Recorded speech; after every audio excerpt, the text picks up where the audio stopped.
এসেছি। আর এটা আমার একটু কিছুদিন আগে করা ছিল, তবে আজকে আমি আপনাদের যেটা পুরানো, এখন আমরা কিন্তু এগুলো পাবো না।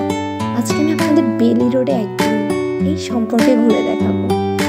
আসলে বেলি রোডের একদিন ব্যাপারটা কি ছিল, আমরা সবাই জানি বেলি রোডে একটা ট্র্যাজেডি ঘটেছে রিসেন্ট। আগুনে দগ্ধ হয়ে আমাদের অনেক কিছু হারিয়েছি আমরা সবাই। আজ আমি এই যে মোড়টা দেখছেন না, এটা হলো জাস্ট বেলি রোডের সামনে যে 4 রাস্তার যে মোড়টা, সেটা। চলুন আগে কি ছিল আর এখন কি নাই, আমরা আজ ঘুরে ঘুরে সবটা দেখব। ফার্স্টে আমরা এখানে অটোতে করে নেমেছিলাম, আর রিক্সাতে করে নেমেছিলাম। দেন ভিতর দিকে এন্ট্রি করলাম। আমি আমার রিলেটিভ আপু ভাইয়ের সাথে গিয়েছিলাম এখানে শপিং করতে, রাস্তাতে ঘুরতে। আসলে এই দিনটা হচ্ছে 21শে ফেব্রুয়ারি ছিল, এটা একটু প্রিভিয়াস, সো সব দিক থেকে একটা জাঁকজমকপূর্ণ ছিল পুরো রাস্তাটা। আমি ফার্স্টে ইনফিনিটিতে গেলাম শপিংয়ের জন্য। ওদের যে মলটা সম্পূর্ণটা অনেক বড়। সো আমি কী শপিং করলাম এখান থেকে আজকের ভিডিওতে আমি আপনাদের সেটা অবশ্যই দেখাবো। আর অপোজিটে এই যে কাচ্চি ভাই দেখতে পাচ্ছেন, যেটা আমাদের মাঝে কিন্তু এখন আর নাই। পুরো বিল্ডিংটা আগুনে দগ্ধ হয়ে গিয়েছে। কিন্তু এটা আমার কাছে ভিডিওগুলো করা ছিল, আমি ভাবলাম আমার প্রিয় ভিউয়ার্সদের সাথে একটু শেয়ার করি। আর তারই অপোজিটে ছিল মেকআপের অল প্রোডাক্টস। মেয়ে হলে তো মেকআপ থাকবে, এটাতে আর কোনো কথা নেই। সো আমার কিছু শপিংও করা হয়েছিল এখান থেকে। আর এদিকে কিছু ওড়না, হিজাব, এই হিজাবের এই কালেকশনগুলো আমি আপনাদের একটু দেখাচ্ছি, যদি ওভাবে দেখাচ্ছি না, জাস্ট আমি শপিং করেছিলাম তাই। মেইনলি আমার এখানে শুধু শপিং চলেছে তা না, খাওয়া দাওয়া, প্রচুর আড্ডা, সব কিছু আমি আজ এই ভিডিওতে আপনাদের সব কিছু দেখাবো। এই শাড়িটা দেখেছিলাম, সো 21 ফেব্রুয়ারি ছিল। আর ওদিকে শাড়ির কালেকশনগুলো সুন্দর ছিল। সব মিলে ওভারঅল আমার শপিংটা কিন্তু বেশ জমে গিয়েছিল। আমি কিছু বোরকার কালেকশন দেখেছিলাম, বোরকার কালেকশনগুলো অনেক সুন্দর ছিল। আর কিছুটা মানে দামও রিজনেবল প্রাইসের মধ্যে ছিল। বোরকাগুলো কিন্তু আসলেই সুন্দর ছিল। সো সব কিছু মিলিয়ে আমার শপিংয়ের দিকটা ভালো হয়েছিল। কিন্তু দেখেন এই জায়গাগুলো আজ আমরা কিন্তু সেভাবে পাবো না। আমি কিছু ব্যাগেরও কালেকশন দেখেছিলাম, যদি আমার ব্যাগ ওভাবে পছন্দ হয় নাই। আমি খুলনা থেকেই ব্যাগ কিনে কমফোর্ট ফিল করি, কজ আমার মতে খুলনার ব্যাগই ঠিকঠাক আছে, আমার পছন্দ হয়েছে। বাট এদিকে ব্যাগগুলা অতটাও পছন্দ হয় না, ওদিকে দাম প্রচুর হাই থাকে। সো আমি আসলে আমার সাথে এগুলো অ্যাডজাস্ট হয় না, সো বললেই চলে। আমি এই টাইপসের ব্যাগ আসলে ব্যবহার করি, খুলনা থেকেই কিনে করি।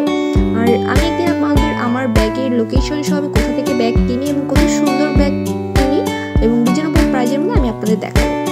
এর সাথে মেকআপের কালেকশনে আমি এখানে আসলে একটা ফাউন্ডেশন খুঁজতেছিলাম, যেটা আমার শেডের সাথে যাবে, গরমের দিনে খুব ভালো একটা শ্যুট করবে এবং বসে যাবে। সো ওভারঅল সব কিছু মিলে আমরা বাইরে দেখে পেলাম ফুচকা। আসলে এটা ফুচকা ছিল, পানিপুরি স্টাইলের ফুচকা, ছোট ছোট ফুচকা আপনাকে তৈরি করে দেবে। আমি ভাবলাম যে আমার প্রিয় ভিউয়ার্সের সাথে পুরো তৈরির প্রসেসিংটা দেখাবো। দেখুন ফুচকার সাইজ কিন্তু ছোট ছোট, আর এই ছোট ফুচকা কিন্তু খেতে খুবই ভালো লাগে এবং অনেকগুলো খাওয়া যায়। আর যেহেতু ডেটা একটা অকেশনাল ছিল, দেখেন আমি কিন্তু ঠিকই সেই কাচ্চি ভাইয়ের সামনে, যেটা আজকে আমাদের মাঝে কিন্তু এখন আর এভাবে নাই। পুরো বিল্ডিংটাই দগ্ধ হয়ে গিয়েছে। সো আমি যে ফুচকাটা নিয়েছিলাম, আমি আপনাদের প্রসেসটা দেখাচ্ছি। ওই ডালের সাথে করা একটা, মানে ওদের ডালটা অনেক সুন্দর থাকে, সাথে হচ্ছে পেঁয়াজ, মরিচ আর ধনিয়া পাতার কম্বিনেশনে একদম সুন্দর ফ্লেভার, কুচি কুচি করে সম্পূর্ণ ভিতর পুরপুর করে ভরে ভরে দিয়েছিল এই ভাইয়াটা ফুচকা। আমি কয়েকটা ফুচকা দেখেছি, তারপরে এই ভাইয়ার থেকেই ফুচকাটা নিয়েছিলাম। আর ভাইয়ার ফুচকার টকটা ছিল জম্পেশ। সো সব মিলিয়ে দেখুন, উনি কিন্তু ভাঙা ফুচকাগুলো একদমই দেন নাই। এখানে রাস্তার পাশ থেকে অনেকগুলো ফুচকার দোকান ছিল, মানে টেবিল ছিল। সো আমি দেখে শুনে এই ভাইয়ার ফুচকা দেখেন, এটা কিন্তু টকের ভিতর আপনাকে ডোবো ডোবো করে দিলে, দেখেন টকের ভিতর ডোবো ডোবো। দেন চলে গেলাম আমাদের সবার প্রিয় ভুট্টা পোড়া। আমি লাইফে কিন্তু সেকেন্ড টাইম ট্রাই করলাম এটা। সো আমি বললাম আমার প্রিয় ভিউয়ার্সরা দেখবে না, সেটা কি হয় কখনো। সো দেখুন এই যে আমি এখান থেকে একটা ভুট্টা সিলেক্ট করলাম, এখানে অনেক ভুট্টা ছিল, আমি সিলেক্ট করে মামার কাছে দিলাম। মামা এটাকে সুন্দর করে প্রসেস করে দেখুন কিভাবে আগুনে পোড়াচ্ছে, একটু জাস্ট দেখুন। আমি কিন্তু নিজে আগে কখনো দেখি নাই, এটা একটা কেমন মেশিন কিনা আমি জানি না, এটা ঘোরাচ্ছিল আর পুড়তে ছিল পাশটা, মানে একটা সুন্দর একটা ফ্লেভার আসতেছিল নাকে।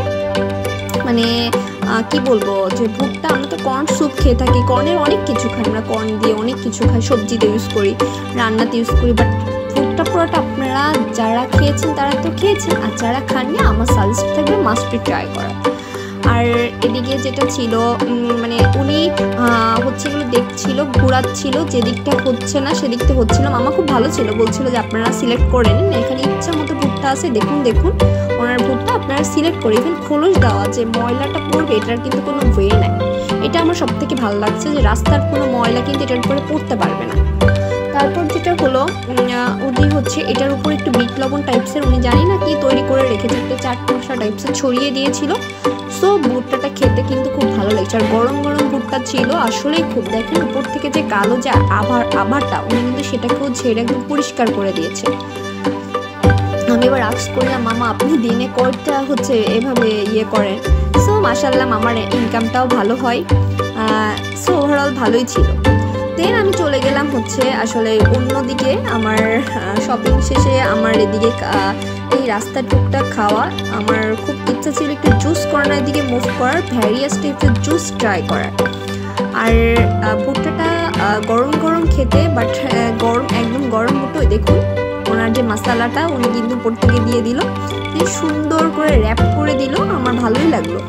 দেন চলে গেলাম জুস কর্নারে, এখানে দেখতে পাচ্ছেন অনেক ধরনের জুস আছে, আপেল জুস, কমলা জুস, আই মিন সব ধরনের, মিন্ট লেমন বা হচ্ছে লেবুর জুস, সব কিছু, হট কফি, কফি থেকে শুরু করে চকলেট মিল্ক শেক, বাদামের লাচ্ছি, ফালুদা, সব কিছু ছিল। এবং আইসক্রিমের যে ইয়েগুলো সেকশনগুলো, এখানে অনেকগুলো জুস কর্নার আছে, আপনার অনেকগুলো জুস কর্নার। আমি একটা জুস কর্নারে গেলাম, আর ওখানে আমি র্যান্ডমলি বললাম এবং 2-3টে জুস আমি ট্রাই করলাম। এগুলো সত্যি সবগুলো অসাধারণ ছিল। আমি তেঁতুলেরটা, এটা ছিল আমার তেঁতুলের, আমি তেঁতুল যেহেতু তেঁতুল লাভার সেটা ট্রাই করলাম। আল্লাহ হাফেজ সবাই। আর হ্যাঁ, মাস্ট বি এভাবে কোনো একটা সন্ধ্যায় আপনারা ঘুরতে বের হবেন, আর রাস্তার পাশে ছোটোখাটো যে জিনিসগুলো, ফুচকা, জুস, ভুট্টা, এগুলো সব কিছু এক্সপিরিয়েন্সটা নিজেরা আমার সাথে শেয়ার করতে পারেন, আর নিজেরা যে এগুলাকে হচ্ছে অবজার্ভ করতে পারেন। আসলে এগুলা কিন্তু খুবই মজার থাকে দিনগুলা। সো প্রিয় ভিউয়ার্স, আমি সবই আপনাদের সামনে তুলে ধরলাম, আশা করি ভালো লাগছে।